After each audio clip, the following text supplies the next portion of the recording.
everyone, it's me Dan. Today we're going to be talking about the craft of writing and novel design. Now I know I've talked about this before in another video, but what I thought I would do is give you a kind of a rare opportunity to see a work in progress and see how I write it. So we're going to take a look at my current project, which is called Okuda, a Dryden Universe Corporate Wars novel. It's the second novel in the Corporate Wars series. And then the third novel will return back to the protagonist, Paul Thorne, but this one is about an assassin named Lucy Okuda. And what I hope to do is to visually show you how plot design meshes with the traditional three acts of a story. I want to talk about nesting in terms of the plot design, problems and solutions, and I want to discuss character through lines, which is individual plots for individual characters, and show you how that fits in the design, overall design of the novel, both on a single line and on a double line so that you can see it a little bit better. I know that's a bit confusing, just bear with me. What I hope is that you can see at the end of the day how the plot is actually written onto the pages of the novel. Because a lot of times English professors and teachers don't talk about meshing the theory into practice. So that's kind of what I'm doing, hopefully doing with this video. Before I get there, yes, I'm going to go over plot design because I want you to see this before we get into this really kind of complicated plotting of my novel in Excel so that you recognize easier what I'm talking about. So this is what you probably saw in high school, and this is probably what you saw in college with the one-act plays. But a plot starts with exposition. There's an inciting incident which makes the characters do something.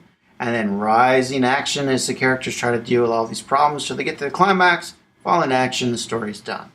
It's the same thing with the one-act or the three-act story, just typically talked about in terms of plays. You'll have heard about the three acts of a play. So you got the first, second, and the third act, and they're roughly the same, and this is how it kind of plays out. So the first act, again, the protagonist is introduced within the context of their world. Then there's an inciting incident, something happens. You move to the second act, which is typically the longest act, where you see a bunch of problems the protagonist has to get through and overcome before they get to the climax. And then in the third act, you get the falling action and the resolution or the conclusion of the story. Pretty simple. But I also want to talk a little bit about the writing process because you'll see me going through it as I talk about this Excel spreadsheet. I know there's 1,000 different ways to talk about, this is the writing process, the bubble thing, and all that other stuff. For me, it comes down to three particular writing styles. You kind of have this laissez-faire thing, which is the most creative. You just kind of sit down and write it. And that's pretty good for short stories and whatnot. Then you have the sketch, where you kind of know your major plot points, but you haven't written down how you're going to get to each plot point. So you retain some creativity. And then you have plotting, which at the very extreme is you have the whole book plotted out before you sit down and write a single word.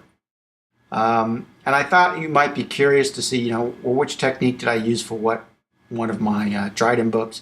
So it's really laissez-faire for origins. It was kind of long short stories or short novellas, depending on how you want to slice, or long short novellas, depending on how you want to slice that pie. I did do some plotting, some sketching with the longer stories, but mostly it was laissez-faire, just sit down and write the story. Sketching, the Eclipse in the Cyrus Sea, definitely a sketch. I had the major plot points down, and I even had some dialogue that the characters gave, but I had no idea how to get from point A to B. I had to fill that in creatively as I was writing, and then I filled out the sketch as I went along. And then there's plotting, and a step too far is much more towards the plotting side. I knew all my major movements. I pretty much knew what my first 2/3 of the novel by each chapter, what they were about, and I really only had to figure out the last bit creatively. But I still had to get, how do I get from A to B? There's still a creative process in there, but I had my roadmap in front of me, so I wrote to the roadmap. But honestly, my styles change depending on what I'm writing. Short stories, it's laissez-faire. It can be sketch if it's a long short story or a novella. For novels, I start off with a sketch and then I fill it in. So I tend to be kind of between the sketch and a plotter.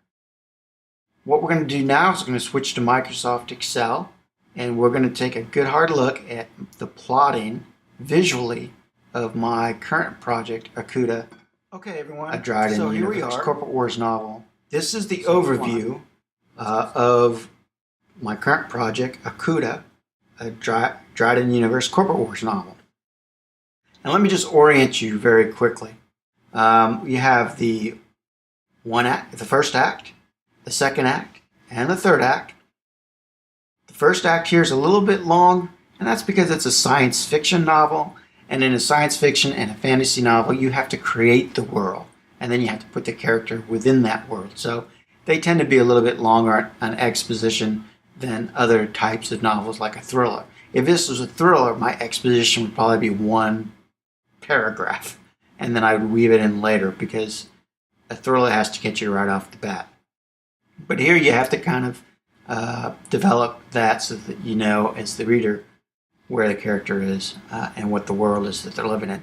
And then you can see below it the exposition, inciting incident, rise in action, climax, falling, action, and resolution, which is the other way that people like to talk about stories. And then I'll talk about this part, which is a nested, complete novel within the beginning of my first act. But I want to point out that my main character, Lucy, when I'm talking through her voice, that chapter is in red. But I have other characters. I've got Bertram, Ronan, Takeshi, and Thomas, and they're all different colors, and you can see that on this chart. And the last thing is the ones that have bubbles in it are the ones I haven't finished yet. So I've written up to chapter 31. I'm currently writing chapter 32. But I'd like to show you another view of this, and this is the one that I find most useful. Because the advantage of writing more than one character through their points of view or following them as the narrator is these gaps of time. Because you need to hook and keep the readers interested in what's going on with the character that they just left. So here at chapter 17, you've learned all about Lucy, and now you don't see her till chapter 22. And then through the voices of Takeshi and Thomas and Bertram, I introduced new problems that Lucy has to deal with. And so you're going, geez, what's Lucy going to do to get through all that? And then, bam, Lucy shows up again. So at the end of each one of these things is a hook, and that hook lasts for a certain amount of time throughout the course of the novel. So Bertram leaves a little hook. You get Bertram a couple more chapters, and then Ronan comes in there, and he creates problems or leaves problems out there, etc., etc. So that's why novelists like to structure their novels in this format. All those little hooks that are in there. But let's switch back to this page. I want to point something else out to you. You know, most English teachers that I've had, at least, they don't really explain how the problems are laced within the context of the overall story. So I'd like to do that, and I'd like to do it in two ways. Well, actually, I'm just going to explain it to you. So I have a list of major problems for my first act of this book, P1 through P6. Stop Synapse, get the sword, assassinate the banker, the interweave, love, and crazy. But I want to show you how these are not get a problem, solve it, get a problem, solve it, get a problem, solve it, but that they're interlaced. And some of these will never get solved, some of them will. And so not only do you have hooks at the end of each chapter, built within each chapter are individual hooks on different problems. So for example, I introduced the main problem for Lucy right off the bat in chapter 1, but I also introduced the getting sword and the assassinate the banker problems. But if you look in chapter 2, I'm writing about problems 4. In chapter 3, it's mostly problem 3, then problem 3, then problem 3, then problem 3, and then climax for problem 3. But 1 and 2 are still there. And then I introduce another problem, problem 4. And then I have a climax for problem 4. But then I've got problem 5 shows up. And then I've got problem 1, 2, and 5 that I'm writing about. Then problem 1 and 5. Then problem 1 and 5.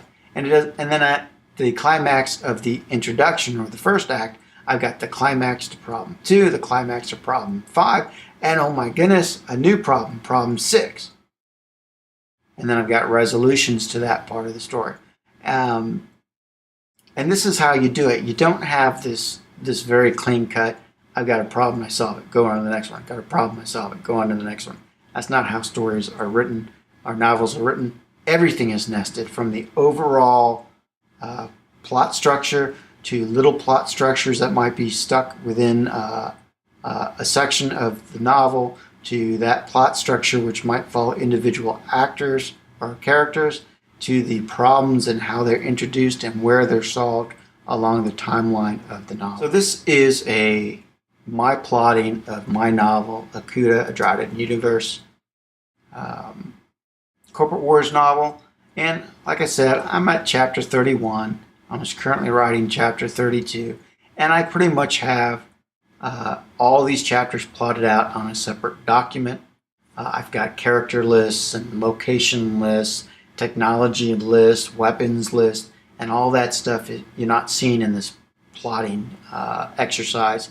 But I need all that stuff to keep the story consistent from one chapter to the next. So anyway, I hope this was a helpful video for you, and you kind of get, oh, that's how authors plot out their stories and write a novel.